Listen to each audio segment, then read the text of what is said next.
Hello friend. और क्या हाल चाल है। जैसा कि मैंने आपसे कहा था कि मैं क्लास 10th और 12th के लिए अंशाल पेपर लेकर आऊंगा, तो मैं क्लास 12th का केमिस्ट्री और बायोलॉजी लेकर आ रहा था कि आज मैं सोचा कि आप क्लास 10th वाले बच्चों के लिए भी लाया जाए।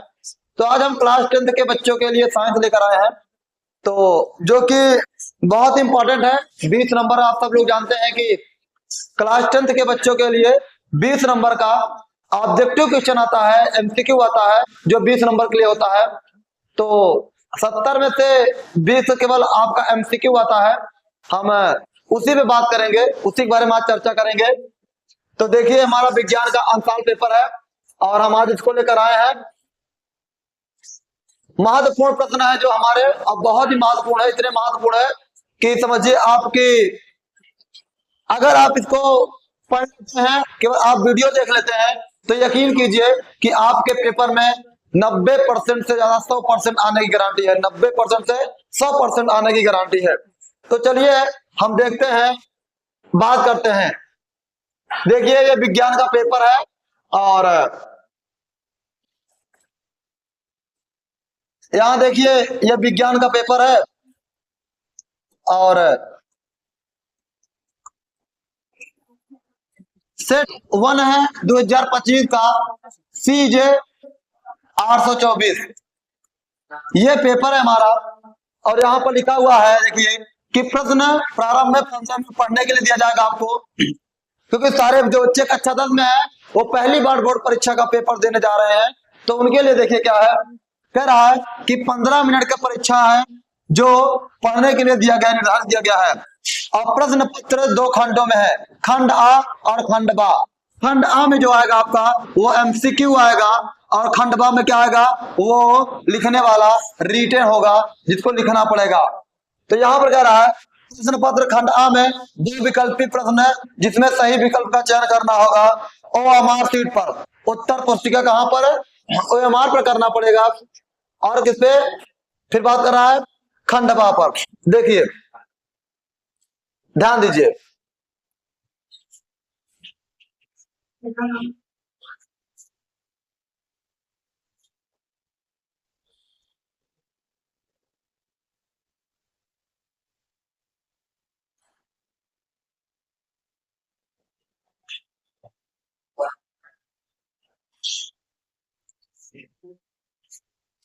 आगे देखिए, यहाँ पर ये बहुविकल्पी प्रश्न के बाद क्या हुआ है,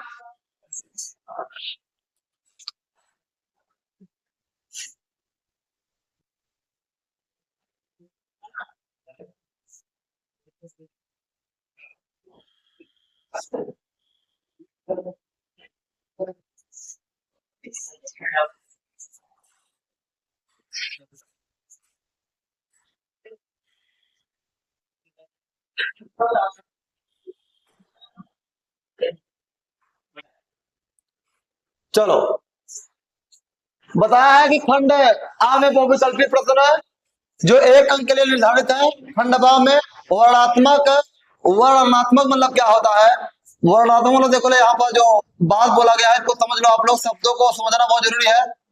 जो वर्णनात्मक है इसका मतलब क्या है, इसमें लिखने के लिए बोलेगा और इसमें हमको क्या करना पड़ेगा, लिखना पड़ेगा। तो ये क्या है, प्रश्न उत्तरी है, कौन सा वाला, सब्जेक्टिव है, इसमें लिखना पड़ेगा और हमको लिखने के मिलेंगे। यहाँ पर इस तरीके से है। तो चलिए हम लोग आगे बढ़ते हैं और खंड आ के प्रश्नों को हल करते हैं। ध्यान दीजिए, चलिए हम लोग खंड आ के प्रश्न को हल करते हैं। खंड आ में कुल 20 प्रश्न है, जिसमें से आज हम 10 से 15 प्रश्न तक देखते हैं, जितना हो पाएगा उतना संभवतः करेंगे, तेजी से करेंगे हम लोग। बहुत ज्यादा सॉल्व करने का प्रयास नहीं करेंगे, लेकिन जहां पर जरूरत पड़ेगी हमको वहां पर हम सॉल्व भी करेंगे। तो चलिए हम आपको समझाते हैं।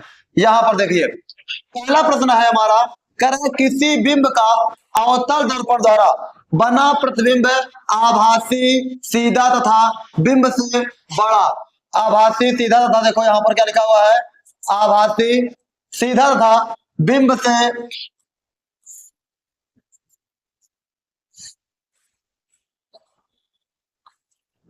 बड़ा पाया गया। बिंब की स्थिति कहां होगी, ध्यान दीजिए, जब अवतल दर्पण क्या होगा, आभासी होगा, सीधा होगा और बिंब से बड़ा होगा। तो ध्यान दीजिए, मान लीजिए यहाँ पर देखिए, ये अवतल लेंस है हमारा, अवतल लेंस ये है, और अवतल लेंस में क्या होगा, अगर कह रहा है ये सी हो गया, ये पी हो गया, और ये क्या हो गया, ये मान लो एफ हो गया। अब कह रहा है कि आभासी सीधा बिंब में से बड़ा, तो क्या होगा, वह हमेशा क्या होगा, ध्रुव और कहां पर, ध्रुव और मुख्य फोकस के बीच रखा गया होगा, ध्रुव और मुख्य फोकस के बीच रखा गया होगा।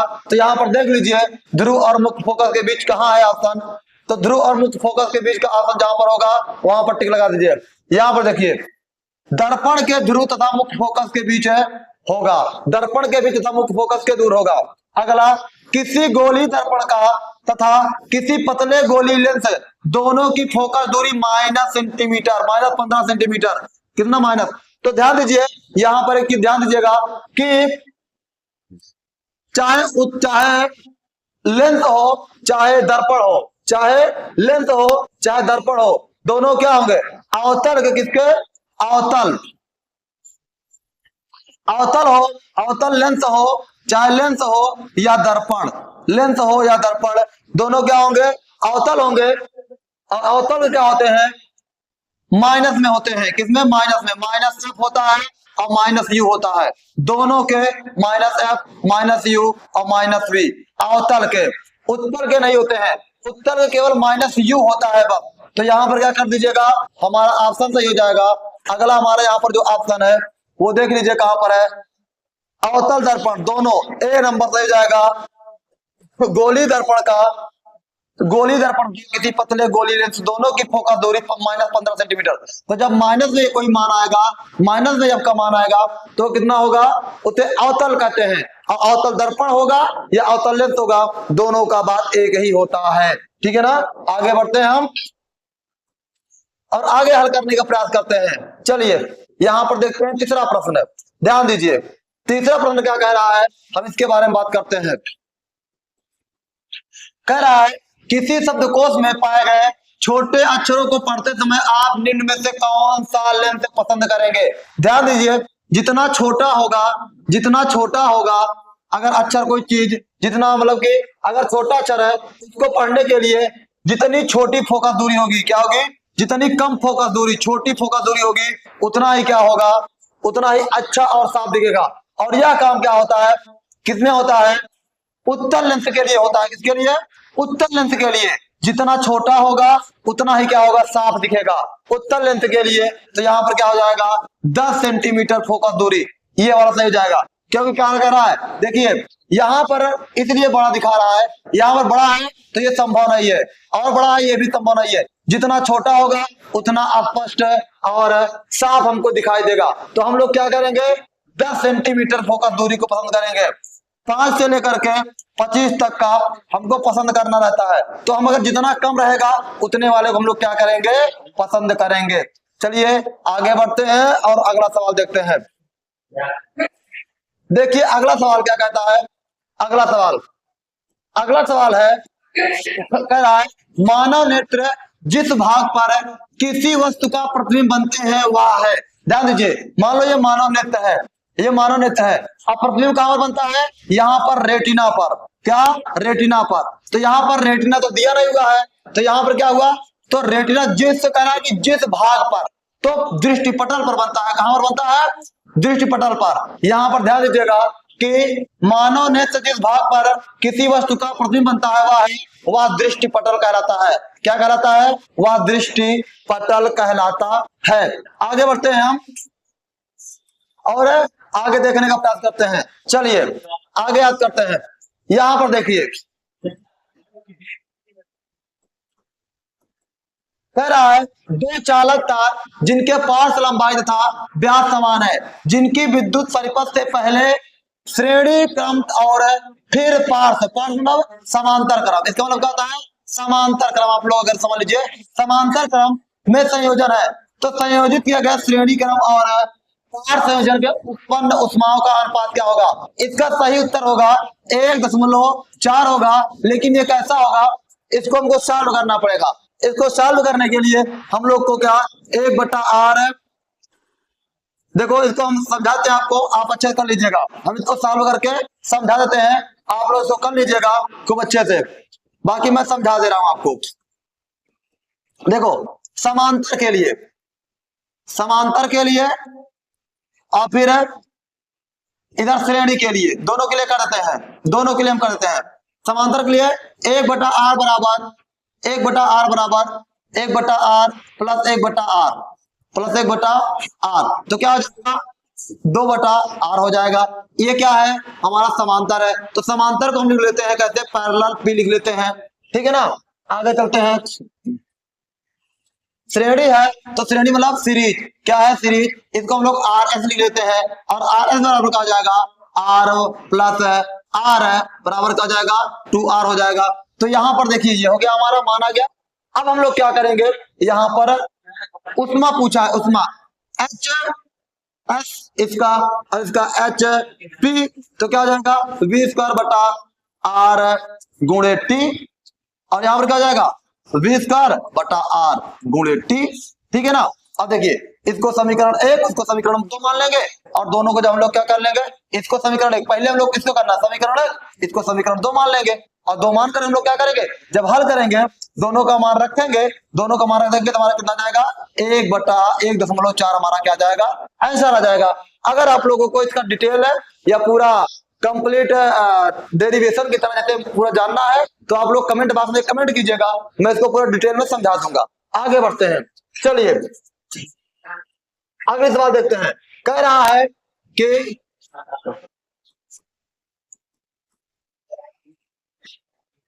विद्युत धारा उत्पन्न करने की युक्ति को कहते हैं, विद्युत धारा उत्पन्न करने की युक्ति को कहते हैं, क्या कहते हैं जनित्र, जनरेटर, क्या कहते हैं जनरेटर। तो यहाँ पर ये तीनों गलत है हमारा, ये सही है जनरेटर होता है। निम्नलिखित में से कौन किस लंबे विद्युत धारावाही तार के निकट चुंबकीय क्षेत्र का वर्णन करता है, ध्यान दीजिए यहाँ पर 7 नंबर, निम्न में से कौन सा किसी लंबे विद्युत धारावाही तार के निकट चुंबकीय क्षेत्र का सही वर्णन करता है, क्या करता है सही वर्णन करता है। तो हम अब इसके बारे में बात करते हैं, ध्यान दीजिए। जो लंबे धारावाही तार के निकट चुंबकीय क्षेत्र का वर्णन करता है वो होता है चुंबकीय क्षेत्र की रेखा, तार रेखा लंबवत, ये गलत है। चुंबकीय क्षेत्र की क्षेत्र रेखा तार के समांतर, ये भी गलत है। चुंबकीय क्षेत्र की क्षेत्र रेखा त्रिज्या, गलत है। चुंबकीय क्षेत्र की संकेंद्रीय क्षेत्र रेखाओं का केंद्र तार, ये क्या हो गया हमारा डी नंबर से हो गया। तो 7 नंबर हमारा क्या हो गया डी। निम्न में से कौन सी लंबे विद्युत धारावाही तार के निकट चुंबकीय क्षेत्र का सही वर्णन करता है, तो चुंबकीय क्षेत्र की संकेंद्रीय क्षेत्र रेखाओं का केंद्र तार है, होता है, केंद्र तार होता है। ये हमारा क्या हो गया 7 का डी सही हो गया। अब अगला चलते हैं हम लोग, अगला